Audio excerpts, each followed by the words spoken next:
Assalamualaikum warahmatullahi wabarakatuh. Jumpa lagi update terbaru tentang berita Al Zaitun yang sudah dari penyelidikan dan jadi penyidikan, meningkat sudah. Alhamdulillah sudah sekarang yang menjadi respon masyarakat sudah dipenuhi oleh aparat negara, dan Panji Gumilang selaku pimpinan pondok pesantren akhirnya diperiksa. Sudah lama banget kita tidak bahas ini ya, karena dengan aktivitas dan kesibukan yang saya buat akhirnya kita mengabaikan, bukan mengabaikan ya, maksudnya tidak mengkontenin dan terlewat begitu saja, tapi saya tetap mengikuti perkembangannya yang ada. Bahkan dari kemarin yang saya lihat di TV One, kita putar ulang aja, langsung aja di TV One, ada yang sangat yang membuat luar biasa betul dari penelitian oleh langsung aja kita pergi lihat. Ini guys, langsung aja kita lihat saja dari penelitian oleh siapa ini, saya kurang tapi tahu, tapi sangat menarik penelitiannya ini. Langsung aja kita lihat. Ada bukti yang jelas mengenai hal ini, Pak? Bismillah, terima kasih. Dari Demokrasi. Hari ini memang framingnya Catatan Demokrasi. Mata-mata hanya perkataan Panji Gumilang di media. Tapi memang harus dilihat secara dasar dan secara umum bahwa ini ada keterkaitan jelas antara dirinya sebagai pemimpin pesantren dan Panji Gumilang sebagai pemimpin NII. Dari situ kita bisa dari mana dasarnya ini, karena ini semua menjadikan berdasar pada bukti. Pertama, hasil penelitian MUI yang dikuatkan oleh Litbang Departemen Agama tahun 2002. Hasilnya adalah ajaran NII itu menyimpang. Permasalahannya bahwa sholat pada Mekah ada waktu bulan Ramadan yang diwajibkan, yang diambil juga alat dari saksi maupun majalah-majalah Al Zaitun. Lalu hubungan NII dengan kawin.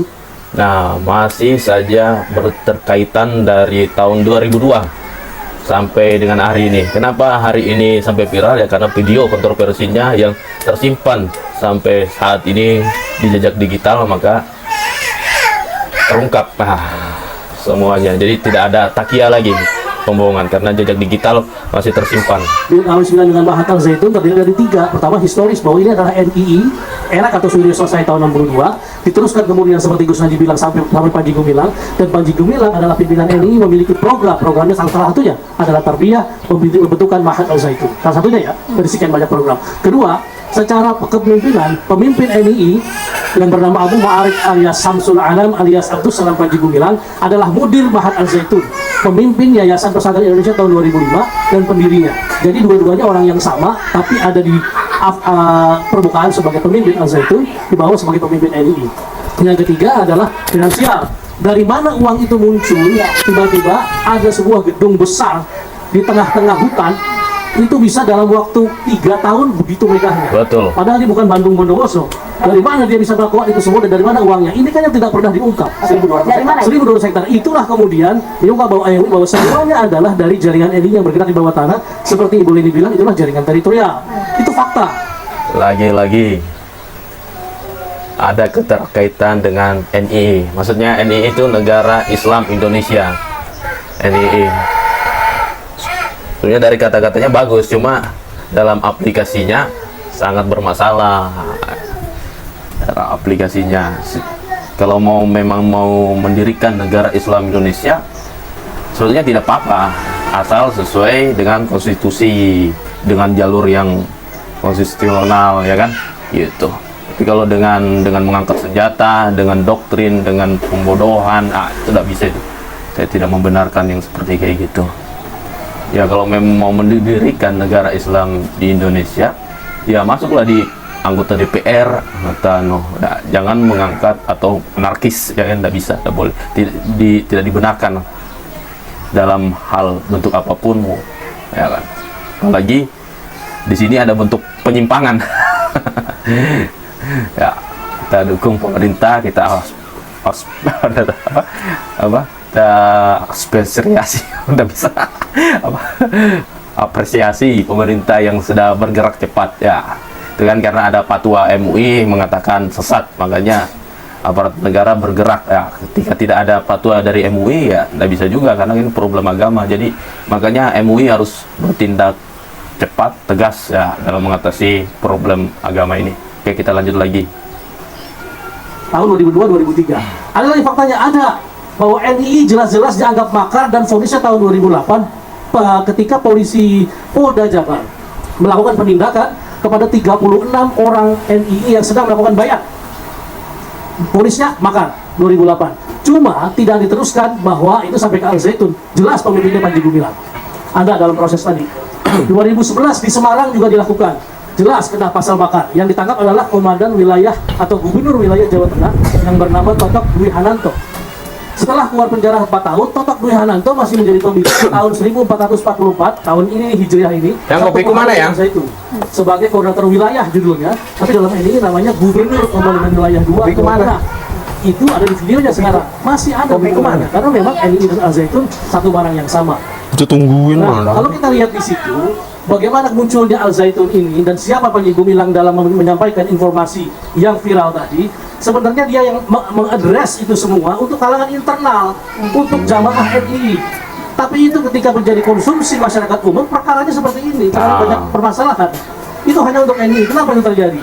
Tadi boleh dibilang, kondisinya Mekah tidak sholat. Doktrin NII ketika dipimpin oleh Panji Gumilang kepake tahun 91. Nyimpang nih. Panji Gumilang menjadi Gubernur Komandan Wilayah Mudabbir bin Jabah, pejabat sementara. Tahun 91, ajaran Isa Bugis itu menafsirkan dengan tauhid mabadi salasah namanya, rububiyah, mulkiyah, uluhiyah. Rububiyah diartikan hukum, mulkiyah diartikan tempat, uluhiyah diartikan umat. Artinya, kalau ada hukum, ada tempat, ada umat, itulah darul Islam, itulah negara Islam. Berquran bagi mereka adalah bernegara. Jadi ukuran kafir dan iman itu adalah masuk atau tidaknya seseorang dalam NII. Itu di luar NII ya kafir semua. Parah Mereka ini. mengadres itu hanya untuk kepada kaum mereka. Kayak Hawaris sudah kalau kayak begini. Dan semuanya itulah yang ditampilkan oleh Panji Gumilang Golongan-golongan. sebagai pemimpin negara ini kepada masyarakat yang luas. Luas karena dimediakan kan, dan ini menjadi konflik. Tapi di situ juga menjadi propaganda baru. Kalau kita lihat semuanya, apa yang dilakukan Panji Gumilang dalam semua programnya, itu sama dengan sebenarnya membandingkan dengan program-program Republik di kalangan bawah itu dibuat uji. Contoh, dia bikin green economy. Ketika Indonesia beras impor, mereka menganggap bahwa mereka punya ketahanan pangan yang lebih dari cukup. Siapkan diri hadapi Iklan tantangan setiap lagi. hari. Renovit, siap jaga kesehatan. Tuh guys, masih ada keterkaitan Al Zaitun ke NII. Wah, makanya kalau menyasar Al Zaitun ini dengan kurikulum belajarnya nggak akan bisa karena dia bertakiyah. Kebetulan anak lagi ini lagi nangis ini. Ya itulah kita kalau tidak punya studio dalam membuat konten, akhirnya suasana dalam ruangan ini bakal masuk dalam video. Tapi kita tetap fokus dalam mendengarkan penelitiannya nih.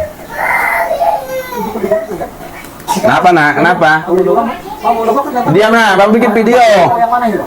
KSP lah membuktikan bahwa ketahanan pangan di Panji Gumilang ini sudah hebat. Satu poin dia menang itu sebagai pemimpin NII. Tepuk tangan orang NII, hebat kita bisa mengalahkan Republik.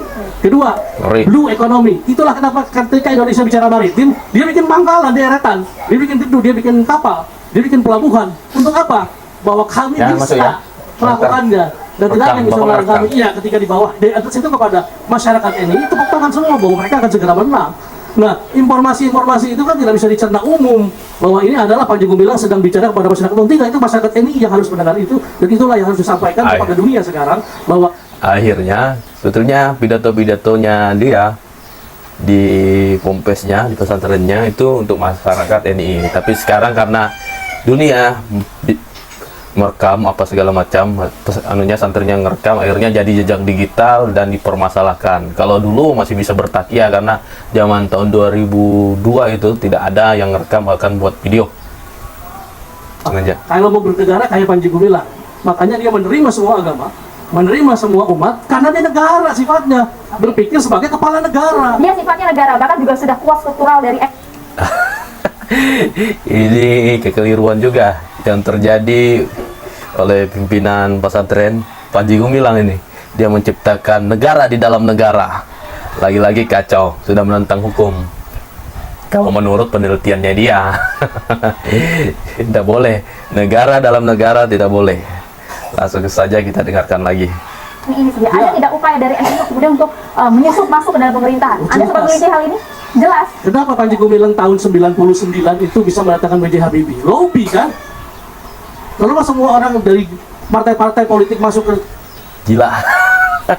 Presiden aja tahun 99 dia bisa lobby untuk membackup pesantrennya, maksudnya ya cari perlindungan lah, mulai dari anggota DPR apa segala dia harus dia tampilkan untuk dia menjadi apa, cari dukungan istilahnya seperti kayak gitu. Ternyata yang di dalam ini saraf penyamun bagi negara, pengkhianat negara sebetulnya. Kalau siapa saja yang mendirikan negara di dalam negara, negara dalam negara, ya pengkhianat. lobby dong. Nggak mungkin tiba-tiba pejabat-pejabat datang ke sana tiba-tiba nggak ada urusan, kalau sudah datang ke sana itu kemudian santet sama sapi, kan nggak mungkin. Kepentingannya apa? Banyak, kita urut di belakang. Tahun 91 ketika Panji Gumilang itu menjadi pimpinan gubernur Komando Wilayah 9, Lo tadi bilang nggak ada cappuccino. membuat penetapan kekuatan dana yang harus Hah? diberikan oleh jaringan Apa? MII. Saira kah? Harokah kurban, Ramadan, dan harokah kirat semuanya. Kurban itu pengganti kurban, nggak dialirkan darahnya, diuangkan. Ramadan diganti satu gantang kurma, satu sok 50.000. Tahun 91 tuh, nggak ada zakat fitrah. Yang ketiga, kirat itu adalah pinjaman orang-orang NII dipinjam dananya oleh NII yang nanti diberikan faedahnya 50% dan dikembalikan uangnya. Seperti layaknya investasi ya. Tahun 91, semua orang NII itu jual rumah, jual hartanya, memberikan dananya kepada NII dalam hal itu KW9 agar mereka mendapatkan keuntungan ke depan menjadi mujahid-mujahid yang akan merintis negara Islam Indonesia dengan uang tadi. 91 sampai 93, satu rekeningnya ada, namanya rekening Abu Ma'arif. KTP-nya KTP Mampang, Jakarta Selatan. Makanya Bapak Panji Gumilang. Mas Nanto, kita boleh langsung ke intinya, maksud kami tadi orang-orang besar yang datang, Bapak juga menyebutkan Bapak yang menyebutkan ada orang partai politik, ada Betul. pejabat, ada tokoh. Di Tegal sana ini. lagi Di sama sini orang. urusannya apa, Bapak? Urusannya apa? Ketika uang yang masuk itu tahun 91 sampai 93 itu dana yang masuk dalam rekening tadi itu kelasnya 2 ton emas kalau dalam NII. 2 ton emas waktu itu satu gramnya 25.000, hampir 500 miliar tahun 91. Itu artinya dana dari partai politik. Enggak, dari Luar jamaah biasa. NII. Oke. Sejak itulah Panji Gumilang menjadi debitur terkaya pada saat itu. Dia beli kemudian saham Bank CIC, jadi kan dia komisaris. Dia beli saham Kotak Pandora terbuka. Dia beli AIDA dari bank-bank lain. Jadi semuanya Panji Gumilang levelnya langsung meningkat ketika dia menjadi komisaris Bank CIC. Duitnya kan banyak jadinya. Jadi orang kemudian Iklan lagi. Ngeri guys, Panji Gumilang ini. Hei, luar biasa. pertama Luar biasa Panji Gumilang ini. Ternyata dia adalah presiden Dia bermain masuk angin. Bank CIC hancur di Bank Senturi. Kan makin bank jadi uang semuanya. Dia bisa membangun begitu rupa, uang diputar segitu rupa. Nah itu dari Bank Senturi ke Bank Mutiara. Bank Mutiara sekarang dibeli oleh Bank Jetras. Artinya dari awal ini pendanaan besar ini nggak ada yang dari luar negeri, nggak ada yang dari usaha keras dan pekerja kerasnya Panji Gumilang, dari jamaah NII yang itu kemudian dibelikan tanah 1.200 hektar di Indramayu, di Subang, Kita bisa dengarkan kan apa yang diperoleh oleh Panji Gumilang ini dari jamaah NII. Ngeri. Panji Gumilang ini doktrinnya luar biasa. Makanya bagi penuntut ilmu, bagi pembelajar atau bagi pencari ilmu, hati-hati cari guru, bisa kena doktrin. Kena doktrin yang tidak masuk di akal, akhirnya hartamu habis dikuras dan rumahnya habis. Kita dengar lagi. Pedang, di Jakarta, di Rembang, di Trenggalek, di Caruban, dan di Jombang, bahkan di Dumai, bahkan di Batam, sebagainya. 1.200 hektar. kajian Bapak masih sangat dalam sebenarnya, tapi kita harus melibatkan mahasiswa. Pak Sukanto, kami persilakan kepada mahasiswa yang ingin bertanya langsung pada narasumber kita. Silakan. Perkenalkan nama siapa, dari mana? Langsung bertanya. Baik, perkenalkan nama saya Edi Kanata dari mahasiswa ISIP Jakarta. Saya ingin menanyakan kepada Pak Sudirman. Sampai saat ini kan kita sudah tahu nih bahwa Panji Gumilang sudah melakukan di media sosial itu sudah tersebar bahwa dia melakukan dugaan kesesatan ya Pak. Namun mengapa Bapak terlihat seperti melakukan pembelaan terhadap dia? Padahal dia sudah melakukan sampai tadi kalau tidak salah Bang Novel itu mengatakan 17 dan sampai ditambahkan sampai 20. Iya, sampai 22. 22 antar nama lagi. Iya. Mengapa sampai saat ini Bapak bilang bahwa Panji Gumilang tidak layak untuk dipidanakan? Padahal status tersangka sampai saat ini sudah ingin masuk ke ranahnya mungkin iya penyidikan. Bagaimana gitu Pak? Terima kasih. Ya, terima kasih. Apa yang saya alami tidak seperti Bu Leni. Jadi tentu saja berdasarkan kacamata saya, berdasarkan pengalaman saya. Semua yang saya dengar itu tidak seperti yang saya lihat. Praktek-praktek itu saya tidak pernah lihat, Bu. Ya, kan begitu. karena saya memang dari UIN dan saya ngajar. Nah, sesuai dengan apa yang wallahu alam. Allah yang Maha tahu, betul. Seperti itu. Ini sama-sama orang dalam, tapi apakah beda gedung ini ya? Beda uang atau gimana ini? Saya nggak tahu ya Pak, karena saya sudah keluar dari sana gitu ya. Saya juga berani mengatakan bahwa yang di sana. Oke, itu aja dari saya. Semoga proses dari proses hukum Panji Gumilang ini dapat terselesaikan, dan apa yang kita lihat, apa yang menjadi tuntutan masyarakat bisa dipenuhi, dan terbongkar praktek-praktek yang menjadi makar selama ini yang mau mendirikan negara Islam Indonesia. Sebenarnya bagus niatnya, cuma prakteknya ini ya salah dengan doktrin-doktrin dan kesesatan yang dia buat. Dengan kesesatan yang dia buat sangat salah. Ya, kalau mau mendirikan negara Islam Indonesia, ya mulai jalur istilah konstitusi, masuk di parlemen atau apa segala macam. Tidak masalah, yang penting tidak ada melawan hukum dan mendoktrin orang, dan apalagi membuat kesesatan-kesesatan yang lain. Ya, semoga Panji Gumilang ini dapat tertangkap dan membuka kotak Pandora, siapa belakangnya dan siapa pelaku-pelaku kejahatannya tersebut. Nah, jangan sampai lembaga pendidikan Indonesia ini, apalagi lembaga pesantren ini dirusak oleh Panji Gumilang, ya kan. Nah, kalau bisa langsung aja ditutup pesantrennya, dibersihkan. Nah, gitu. Dibersihkan, kan banyak aja yang mau menerima. Nah, apalagi sudah banyak yang bersuara, ya kan. Mulai dari Ridwan Kamil sudah bersuara akan ada penutupan, penghentian, tidak dikeluarkan izinnya lah, istilahnya seperti ini. Mungkin itu aja, sampai jumpa. Assalamualaikum warahmatullahi wabarakatuh. Wacau.